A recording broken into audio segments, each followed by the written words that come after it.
Record. All right.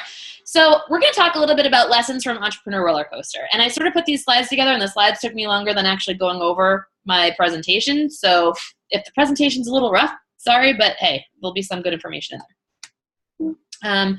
All right. So find your passion. So Darren starts talking about finding your passion within your business and how becoming a CEO of your own business, like you want to make sure that whatever you are doing that you're passionate about. But what that doesn't mean is that it doesn't mean that you're passionate about 100% of it 100% of the time. And I think that that's something that people look at and they go, well, I don't feel like doing this right now, so it must not be my passion. No, most people out there that are successful, the things that they do that they love, they only love about 5% of what they do. I mean, you think about Darren Hardy, he loves teaching people, he loves presenting, and he loves, sharing ways to be successful with folks. He doesn't love being on the road all the time away from his family, staying in hotels, and he doesn't love business meetings. He doesn't love, talking to his accountant. He doesn't love all of those things that have to manage his business most of the time, and you think about somebody like, I don't know, let's go with like Taylor Swift or something. I'm sure that she loves singing on stage, and I'm sure that she actually likes writing her material, but she has to go to a lot of different marketing events. She has to travel all the time. I'm sure that there's lots of pieces of that business that she doesn't love. And so for us, you have to focus on what you love, what you are passionate about with this business, like the parties that you get to go to, the traveling that you get to do. Maybe it's the personal development that's helped you grow as a person. Maybe it's just the team gatherings, it's those sort of things that you love. But, sometimes the what can get monotonous. Sometimes, okay, I've got to post on Facebook, or I have to start conversations, or I have to do this challenge group, or I have to create this training. So find the things that you like and that you're passionate about, and realize that, for me, the things that I'm not so passionate about in this business, I'm like, well, it sucks a lot less than if I had to go to work every single day. So you can use the what to be passionate about, but I'll tell you what, the what is usually the thing that will burn you out quicker. It's not the thing that's going to keep you motivated. Okay, so then you can think about the who. So focus on the who to keep yourself passionate about this business. Who are you doing this for? Are you doing it for your family? Are you doing it for yourself? Are you doing it for your children? Who is going to benefit from you doing this? Are you doing this because you want to help other people, lose weight or increase their life expectancy, get off their medications for whatever diseases that they're on? So who in this business is going to help you find that passion to keep you going?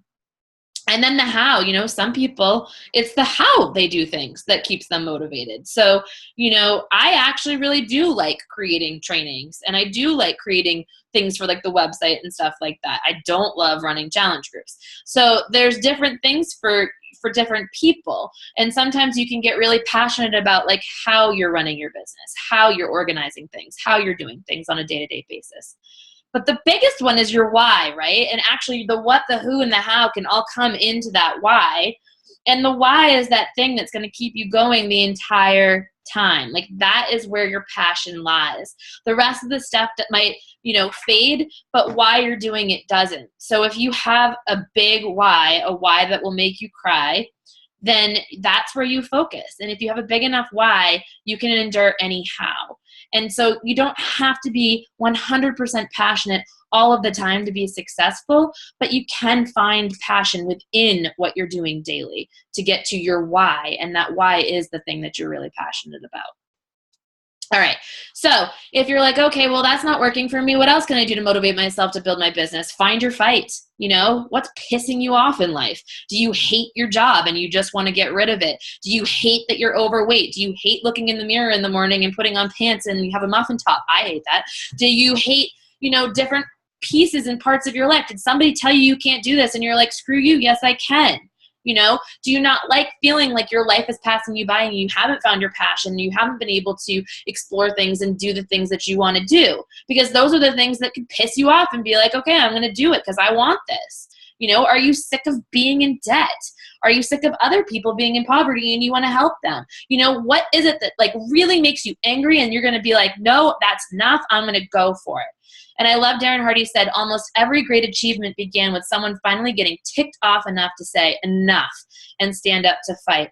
And it's true. So sometimes it's that little fire that we can light in our bellies that pisses us off, that makes us work a little bit harder. I know, for instance, somebody who's sitting across the table from me, Kat Falcone, when somebody named Carl told her that she couldn't make Success Club one night, she went out and made like SE10 in like one night because she was like, oh, yes, I can. You know, so find that little thing that makes you have that fire in your belly to get going. All right. Now, we found the passion. We found the reason why we're doing it or how we're going to continue doing it. We have our passion. We have our fire. We're after it, right? So now we have to be aware of the crabs. The human crabs. So what does that mean exactly? So if you've read the book, you've heard the story. If you haven't read the book, then you may have still heard the story, but I'm going to repeat it to you anyways because it's a good one. All right, so there's a certain type of crab that actually cannot be caught. They are clever enough and agile enough to crawl out of any trap that there is. They have the ability. But thousands, hundreds of thousands of these crabs get caught every single day. Now, why is that? That's because they have herd mentality. So one crab will see that there's bait in the bottom of this trap. And it's a really easy trap. It's just some rope, some wire. There's a hole. You can crawl right out. You can get right out. But the fishermen put the bait right in the bottom. They lower it into the ocean. And then one crab's like, that looks good. I'm going to go eat it. And so he goes over and he starts eating it. And then a second crab sees them and he goes and joins. And then a third crab sees him and he's like, yeah, I'm in too. And before you know it, there's a ton of crabs and they're just feasting on this bait, right? But all these other crabs see and they're like, look at all those people over there. Look at all those crabs over there doing that. Like, I want to do that. So they all go in and they all stay in long after the bait is gone. And they stay in there after the bait is gone because nobody else is leaving. And then it becomes so much of a herd mentality that if one crab tries to get out, they'll actually try to pull that crab down and stop him from getting out. If he continues to, they'll rip his legs off. If he continues to, they will rip him apart and they will kill that crab. Now, human beings don't kill us if we leave them. Hopefully, that'd be scary. Don't do that. But they don't have to. They don't have to fight us. They don't have to pull us apart. They don't have to be physical with what they do because what they do is actually much worse than physical force. They doubt us. They ridicule us. They belittle us. They scorn, sneer, use sarcasm, make fun of, mock, humiliate, taunt. They undermine what you're doing. And a lot of the times this can come from your friends and family, the people who are closest to you. And so you're like, I'm super passionate about this and it's going to help me achieve this why. And then you have your brother or your mom or your sister or somebody over here going, you can't do that. That's a stupid idea. That's probably a scam. I don't know why you're doing that. You shouldn't leave your job. I will never congratulate you for leaving your job. It's stupid. You might want to talk to your boss and make sure that, you have a good reference because you might need to go back there. And they say all of these things and they doubt you and it hurts. And it hurts you. But here's the thing.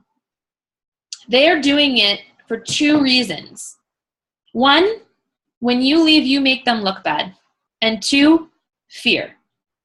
Their own fear of the unknown is making it so they're portraying it onto you. When you step outside that status quo, you become a giant mirror for those who stay, reflecting back their cowardice. And so it is that herd mentality of like, oh, wait, what is she doing? She just chose to do something that, well, you know what? That's silly. You should stay there and you should get a paycheck and you should be on healthcare and you should do this and you should do that because that's what everybody else does. And it's their own fear, and that's the reason why they're attacking you. So stop worrying about being likable. Chances are, if all the people around you are happy with you all the time, you're not doing great work. And, he used the example actually of Obama. Darren Hardy used the example of Obama in the book. And he remembered Election Day while he was watching the speeches. And he was watching the speech of Obama, obviously, who won the candidacy. And the, what's it called with the speech when you don't win? I don't know. Whatever that's called, Mitt Romney. And he was watching the two speeches and he thought to himself, This is kind of crazy. Like, only 51% of the population actually likes the person who was just elected. That means that basically half the population that he is leading does not like him and what he is doing. And so what that means is you don't have to be liked in order to succeed at what you are trying to achieve. So stop worrying about being liked by everybody because it doesn't mean anything. Okay, so this is ecom laughable, but it meant become laughable. So become laughable. People will laugh at you. They will ridicule you. They'll make fun of what you're doing, but you just laugh with them because you know more. You're trying something. You're being daring. You're doing something that, you know, I don't know who that is and why they're shaking their naked butt in front of us, but interesting. I'm shaking their naked butt. So become laughable. There's a quote here I wanted to read to you guys. What? Which person was that? Your time is limited, so don't waste it living someone else's life. Don't be trapped by dogma, which is living with the results of other people's thinking. Don't let the noise of others' opinions drown out your own inner voice, heart, and intuition.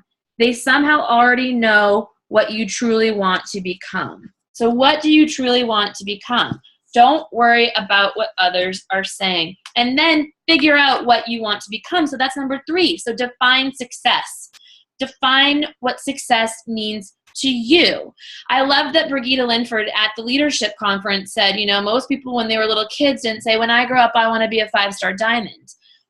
It's probably true for you too. 5-star is going to help you get to where you want to be, but define what success is for you. Is success being able to not live paycheck to paycheck? Is success being able to, buy a new car? Is success being able to take your kids on a trip to Disney? Is success being able to be a stay-at-home mom? What is success to you? And write it down, because sometimes you'll be surprised by the answer. And I liked this one too. So get a grip. And what that basically means is stop caring what other people think about you. There was a story in this book, Entrpreneur Roller Coaster, where he talks about a funeral and how the day of your funeral, the thing that determines who will show up most at the burial site is not who you are or how many friends you have, but it's the weather, whether it's raining or not. 50% of people at your funeral will skip going to see you be buried and go straight to the reception instead of going to that site if it's raining. So then there was an average, I think he said, of 10 people at your funeral. 10 people? 10? Something about 10 people. I'll look up that stat for you guys and post about it later, but it was something about 10. What's he referring to? 10 people show up at the burial site. 10. Oh. Just 10 people. That's on average. 10 people cry. 10 people cry. That's what it is. Thank you, Erin. 10 people cry. Only 10 people will cry at your funeral. So you're sitting here worried to death about what everybody thinks of you. And when you die, half of them aren't going to show up to watch you get buried because it's raining, and only 10 people are going to cry. That's pretty freaking depressing, right? So why are you giving a crap at what they're saying or what they're thinking? Stop. Doesn't matter. The other thing is he talked and he said about the progress of, when you're 18 years old, the opinions and the gossip of everybody around you matter. What did so-and-so say? What do they think of this? What about what I'm wearing? What about that, right? By the time you're 40 years old, you stop caring so much. You stop kind of worried about the gossip and opinions. And by the age 65, you realize they were never thinking about you in the first place. They were always thinking about themselves. So when you let those things hold you back, get a grip. They don't care about you. And it's holding you back from having what you want. So beware of the crabs.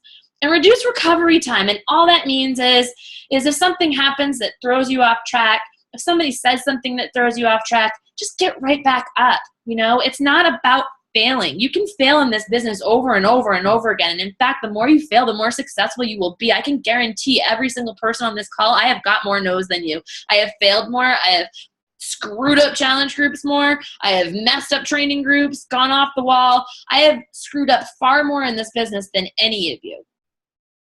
But I get back up at it. And so, the only true thing in this business, the only thing that stands the test of time is you can't succeed if you quit. So you have to keep going. Everybody's frozen and I hope I'm not. All right. So help, don't sell. I know we talk about this a lot. So it's not about getting somebody to do something. It is about giving. It is about figuring out what somebody else needs and how you can help them, and then helping them. That's what this business is about. So be unapologetic about the service behind this business. That is what is going to help you reach out when you don't want to. It's what's going to help you reach out when you're fearful to.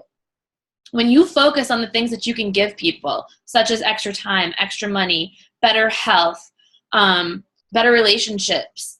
I was talking to somebody the other day, I think it was Jess Langella. I was talking to Jess and I was like, this business is something that will help you improve in all areas of your life. You'll become a better teacher. You'll become a better leader. You'll become a better speaker, a better mentor, a better friend, a better daughter, a better wife, a better in all aspects of your life, better at talking to strangers. I talked about how I really was the person who would walk into a networking event and be like on my phone. I didn't want to talk to anybody. Like, don't walk up to me. Or I guess if you walk up to me and start talking to me, it's cool, but I don't want to stand there and not know anybody and not have to, that was awkward for me. But it's taught me how to start conversations with people. Mm-hmm. So it teaches you how to be better in all aspects of your life. So if you're sitting there going, well, that person doesn't need to get fit. Well, does their wallet need to get fit? Or that person doesn't need this. Think about all different areas of your life that this business has helped you in, and then be unapologetic about offering that to somebody else. Ryan said community. That's true. So what do you have to offer? How can you help this person? That is what you focus on. You should never be creating a list that says leads or sales list. It should be people to help. And just by changing that mindset, it's going to change the way you approach people. It's going to change the way they feel about you approaching them. And you're going to be much more successful in your business. All right, be relatable. So, this has to do with your posts, and it has to do with your conversations. And in the book, he does call it sales at this part, but he says the biggest thing that salespeople have going for them, the people who make the most sales, it's not that they're talking to more people, which, yeah, you can talk to more people, and it has part of it, but it's empathy.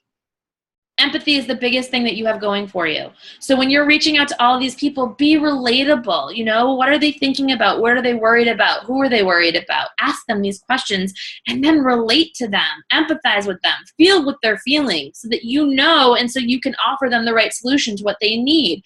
What are they fearing? Who do they fear? What are they hoping for? What are their desires, their ambitions, their goals? How can you help them with that? How did you feel when you didn't have that? Really relate to these people and be empathetic into where they are at the moment so that you can offer them the right solution. And this is within your posts, this is within your combos, this is within all aspects of this business. Empathy is what's going to get you where you need to be. Sorry, I need water. Okay. Hold on, I gotta look ahead for a second. Okay, there you go. All right, so ask questions. Again, this is not your time to pitch them something. This is not your time to, give them this big presentation. This is not your time to push them into a sale because you need a Success Club point. This is your time to investigate. This is your time to ask more questions. This is your time to ask so that you don't assume, ask them what they need. Ask them how much weight they need to lose. Ask them why they don't have time. What's taking up their time? Ask them all of the questions that's going to help you put a solution together for them. That solution may be just working out at first. That solution may be coaching. But I always start with a challenge group in mind, then start with the questions that lead me to what's going to help them. And then I always go into coaching. Based on our conversations, most of the time I have everything I need from all of the questions that I've asked to know that coaching is something that not only would benefit them, but that they should do. So make sure that you're taking the time to listen. Talk less, listen more. You've got 2 ears and 1 mouth. Use them in that ratio. Make fewer statements. Ask more questions. It's not about sharing everything there is to know about Shakeology. It's asking them questions. That's what gets you the sale, not telling them about stuff. I'm not going to harp on this much longer because I know that you all know that I say ask questions all the time. All right. And then customize your solution. So there was a story in the book of a realtor whose name is John Lennon, I believe. And it's kind of funny because, yeah, it's John Lennon, like the singer. But he talks about how he is the top real estate, he's the top guy in the real estate agency that's there. And he competes with everybody else using the same exact properties. They're all on this one strip in Miami. Everybody's selling the same exact stuff, but somehow he's bringing in millions upon millions upon millions of dollars more than everybody else. And when he asked what his secret was, he said, well, today, he goes, I don't sell what everybody else sells. He's like, I'm not selling an apartment. I'm selling a $3 million parking space. I'm selling a $7 million closet. I'm selling a $2 million view, whatever it may be. He talks to people and asks them those questions to figure out what the most important thing to them is, and then that's what he sells them on. So those questions that you ask people, you know, do you want to lose weight? How much weight are you do you want to lose? Or maybe the person tells you that they have diabetes or cholesterol or they need more energy or whatever that is. It's your job to turn around what you have and sell them on that. So instead of somebody saying, well, I've got diabetes, and then you're like, well, great, well, I've got this workout size that's really fun, and if you really like dance. Well, they didn't say they like dance. They said they have diabetes and they're worried about their health. So talk about how Shakeology is clinically proven to help reduce the onset of type 2 diabetes, and how clean eating habits through, the 21-day fix can really help them get their glucose levels on track and their blood sugar down and get them back to where they need to be. You know, if they're talking about cholesterol, same thing. If somebody is saying that they don't have any time, then talk to them about how we've got programs that are 25 minutes a day. I've got tons of moms in my group. I can help you find the time. I can help you figure that out. Money, we start talking about coaching. So whatever they give you, that is the crux of your entire conversation. It should focus around that one solution. It's not, yes, we sell challenge packs and you should join my group because I need these Success Club points. It's, you want this and I have the solution exactly for what you're talking about, and this is how it fits that. Make sense? Everybody just nod. Yes? Awesome. All right. Build relationships. So our business is all about building relationships. So find a bridge. And he talks about this in the book about just finding a bridge, finding something in common. That's exactly what we do when we start a conversation with someone, right? Or when we're going out and we're finding somebody on Facebook to friend, we're looking to see if there's somebody that we have something in common with, somebody that we could get along with, somebody that we would like. And then we're starting a conversation with them based on the fact that, hey, you've got a dog and I've got a dog and I love dogs, or you go hiking and I love hiking, or you're from here and I'm from here, or whatever it may be. Find that one bridge so it's that piece that you can start talking about and start those conversations. And then you want to form them. You want to talk to them about their family and their friends. You want to talk to them about their occupation. You want to talk to them about their recreation. We keep asking questions so we can get to the point where we get asked the same questions, and then we can talk about ourselves. We can talk about Beachbody. We can talk about coaching. We can see if they're interested in something. Get referrals. So this part of it is really in the book where he's talking about cold calls, which we don't really do, but we don't do that because we build our business through attractive marketing. We build our business on Facebook, and we do these things. We find a bridge. We form people. Get referrals. So if you have people in your challenge groups that are doing really well that don't want to coach, and you've already talked to them about coaching, ask them if they have anybody else that would love to join the challenge group with them. And start getting those referrals so that they're warmer conversations. And then you just friend them on Facebook and you start that relationship there. Each convo that you have should be met with the idea of, this is just to get to my next conversation with them, not so that I can sell them during this conversation. Because what that's going to do is it's going to create an actual conversation where you actually start building a relationship and learning about each other. And yes, of course, there's times where while we're doing that, I get asked, like, what do you do? And then I tell them, and then we get into that convo. But every convo should be thought of with the next convo in mind. And with that tip, I'd like to say follow up on non-business related items too. So like if I'm talking to somebody and they tell me, for instance, that, you know, their kid has a soccer tournament, or their daughter has a dance recital, or they're going on a trip to Florida this weekend, or, you know, their baby's due such and such a date, I write that stuff down in my book and my planner so that I can say, hey, how was the recital? Or I can say, how was that trip? Or I can say, hey, we're getting close to the due date. How are you feeling? And I do that because a lot of people don't feel special. They don't feel heard. And when you do that, they're like, whoa, this person actually cares. She remembered that, my son had a soccer game. She remembered this. Like, that's, wow, okay. So, and it starts building and making that relationship a lot stronger because you are showing them that you actually care about them as a human being. I can't read this because this thing's in the way. How do I move that? Success lies in the follow-up. Like, legitimately, my throat hurts right now. I've been talking a lot, guys. All right, success lies in the follow-up. Shock and awe. So in the book, Darren talks a little bit about his shock and awe campaign. And his shock and awe campaign is what he would do is he was a real estate agent, and he would see when all the listings expired. And that very day that they expired, he would be on their doorstep that morning, and he would have a package for them. And it was called the Shock and Awe package. And inside it was all these materials about why he was the best real estate agent to go with and how he was going to sell their house and yada. He'd leave that with them. He'd then wait an hour and give them a phone call and ask them if they'd like to go with him. And if they still didn't say no at that point, he would have his assistant show up with a sold sign and hand it to them and say, this sign's going to be going on your property soon if you sign with Darren Hardy. And then he would send them an email.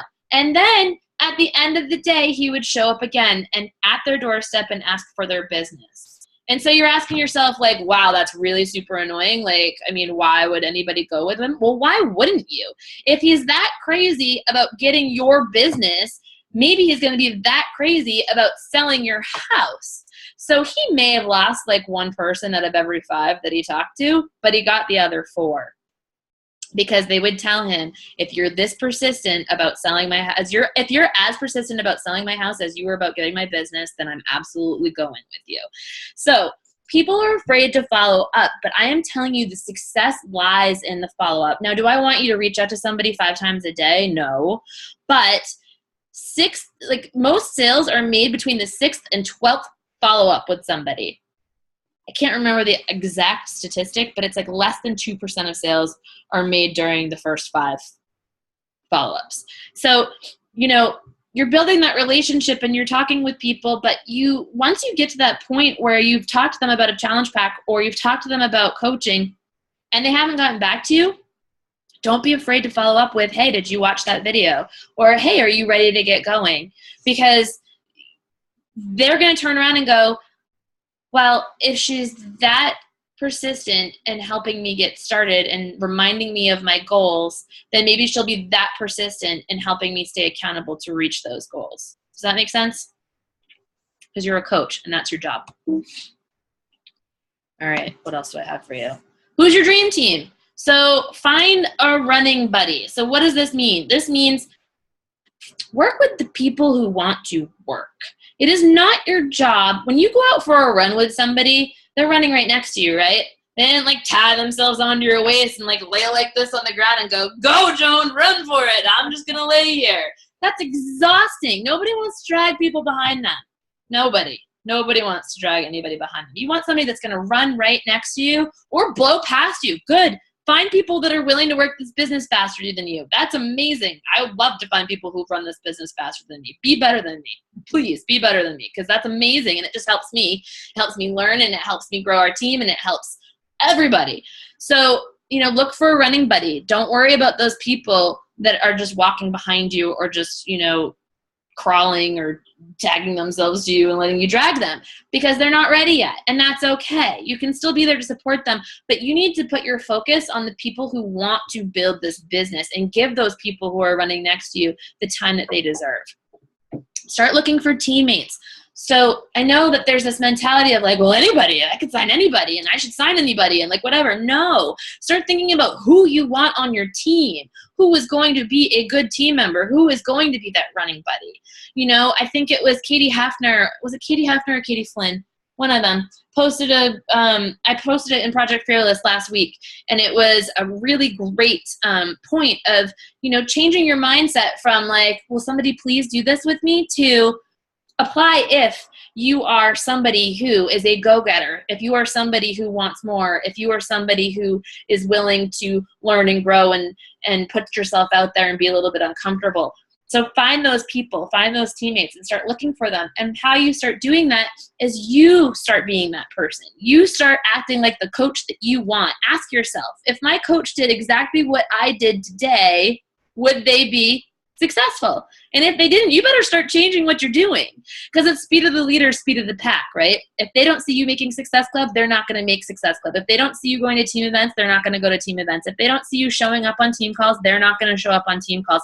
If they don't see you posting in the team page, they're not going to post in the team page. If they don't see you promoting new people, they're not going to promote new people. If you don't make Success Club a non-negotiable, they're not going to make Success Club a non-negotiable. I think you get the point. If you fall from rank, they're going to fall from rank. You have to be the leader so that people know what to mimic. It's monkey see, monkey do. And so another way to do this is to think about that person. I think in her video, she said she named her Caitlin. She went and she found a cute picture of a girl that she liked online, and she put a face and a name to it. And she said, this person likes to do this, this, and this. So for instance, if you were like, okay, my target audience is Joan. She is between 25 and 45 years old. She loves dogs. She loves hiking. She loves being active. She's married without children. She has a job. She does, think of that person and put a name and a face to it. So then every time you go to post something on Facebook, you're thinking, would Joan like this post? And I'm just using that as an example. I don't have to be your audience. I'm just saying. All right, be the leader. I just told you a little bit about that. So leaders set the pace. You know what? Leaders do what's unpopular. Leaders set the pace is like the last slide, but leaders do what's unpopular. There are times where I have to say things that aren't fun to say to my coaches, but I have to say them because I want them to succeed. It's like being a parent. When you're a parent, you don't just say like, yeah, you can eat whatever you want and drink whatever you want and go to sleep whenever you want. And yeah, you can wear those PJs that you wore the last 5 nights in a row to school today. You can't do that, right? You have to be the parent.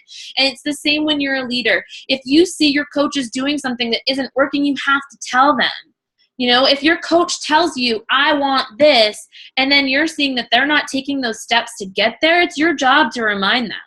And if somebody tells you, hey, you know what, I want to coach, but I'm not going to be able to work my business after I sign these few people for the next month, then it's your job to say, then don't sign any people right now, because that's not okay. If somebody tells you they want to sign up as a coach and they don't want to do Shakeology, then it's your job to say, then I'm not going to sign you as a coach, because you need to be doing Shakeology so that you can speak to the product. There's hard conversations that you have to do and have to say. So being a leader is not always popular, but if you're a good leader, that's okay. Leaders grow others. So leaders take other people's messes and they take them into teaching moments. So, they tell you when they point out your weaknesses. They say like, hey, you know what? You're not so great in this area. This may be where you need to focus. It's our job to say, hey, you know what? This book would really help you, or getting on this particular call or watching this would really help you. It's our job to help our leaders grow. And leaders let others lead. So, don't be a micromanager. If you have somebody who says, I want to do your team call, God bless you, take the team call. If you have somebody that says, hey, I'm going to put together this training template, awesome, go for it. If you have somebody who says, I'm going to put together this Success Club video for you, or I want to do this, or I want to do that, or they just want to go off on their own and do their own thing, awesome. Now, if somebody says they want to start their own team and they're an Emerald coach, you may want to talk them off the ledge on that one. But if you have like a 5-star diamond who's like, hey, I'm ready to do my own team, great. God bless you. I'll be here for you if you need any help. But leaders let other people lead. And where do you need work? Ask your coach. I already talked about that a little bit with the growing thing. Okay. So he calls them, what does he call them in here? Your 3 somethings, but I just thought it was so crazy how he started talking about your 3 priorities and finding those 3 priorities that you need to do every single day in order to achieve success in your business. And I was like, I mean, did like Beachbody talk to Darren Hardy and say like, hey, we're successful because we do these 3 vital behaviors every single day. And if you just focus on these 3 vital behaviors every single day for the rest of your life, you'll be successful. because that's all it is, guys. I can't tell you how many people I have heard from this week alone, Kat, Meg, others, just about getting back to a Beachbody program and following it to a T, drinking their Shakeology every day, how it's changed their business. And many of you listened to Danielle Natoni's National Wake Up Call about this. If you haven't, go back and watch it, or listen to it. But what it does is, being proof the product works builds confidence in yourself. It builds that proof, and people see it.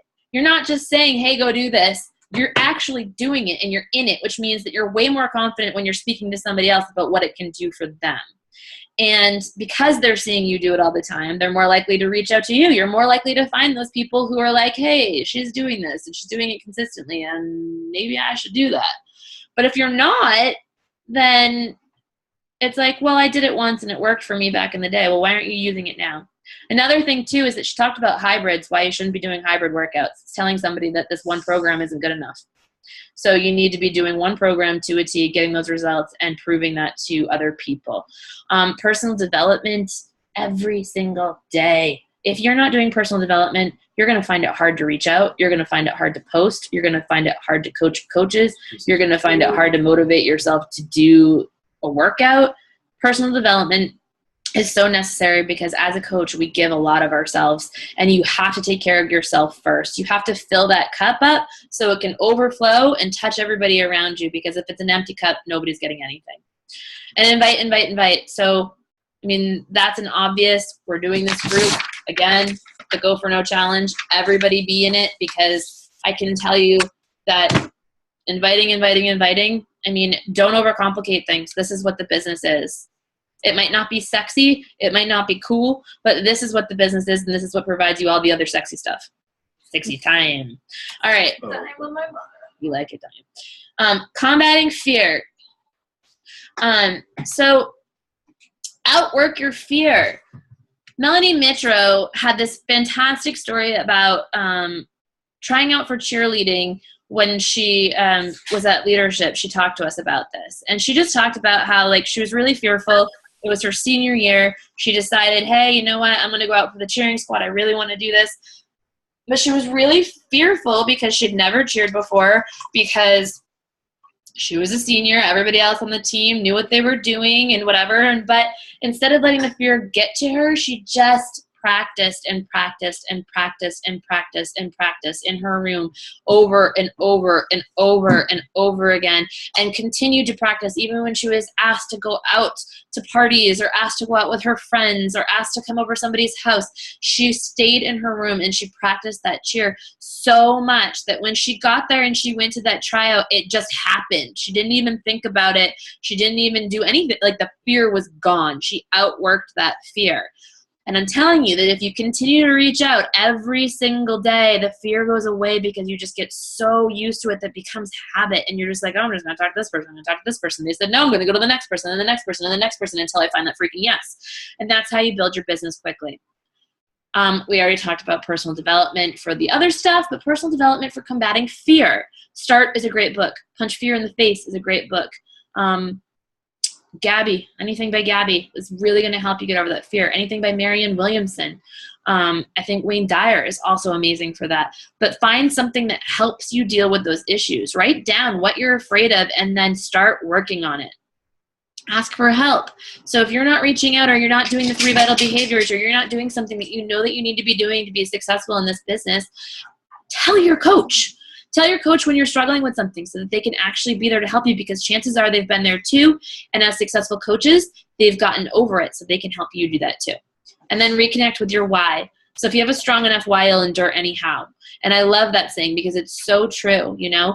Like, if you had, think about it this way. Like, if you saw your child about to, like, fall off a cliff, and the only way that you could save them is by running through fire to get there, would you run through the fire to get them? You would, right? Because you want to save your child. But if it was just like a Snickers bar on the other side, you might not, because it's like, meh, I don't really care. That Snickers bar can just fall off the cliff. Plenty more Snickers bars. Plenty of more Snickers bars in the world, right? So that's the difference. That's your why right there. When your why is big enough, you will endure anyhow. And, you know, the activities that you are most afraid of are the activities that can cause a breakthrough in your success. So step into them. And then stay consistently consistent with all of it. And that's it. That is my... Any preguntas? Preguntas? I was wondering what the hell that was. That is my presentation. All right, so I'm going to stop share. This thing has a mind of its own. It's like just like bouncing around the page. There we go. Stop share. Hi, guys. All right. Any questions, thoughts? Doesn't have to be about the presentation. It could be about your business, anything. Wow, there's lots of thingies happening here. Tell Ryan Jason is doing his power hour.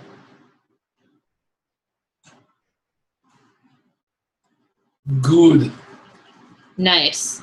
Awesome. Congrats. Who's going to be in the Go for No challenge? Me. Katie. It's a lot of no's. Katie. She goes, I was going to say, everybody should be, and get all of your coaches to be, and tell all your friend coaches to, because it's just too important not to. And anything else? Stop biting. Anything else? No? We're good? Did you say it? All right. Stop.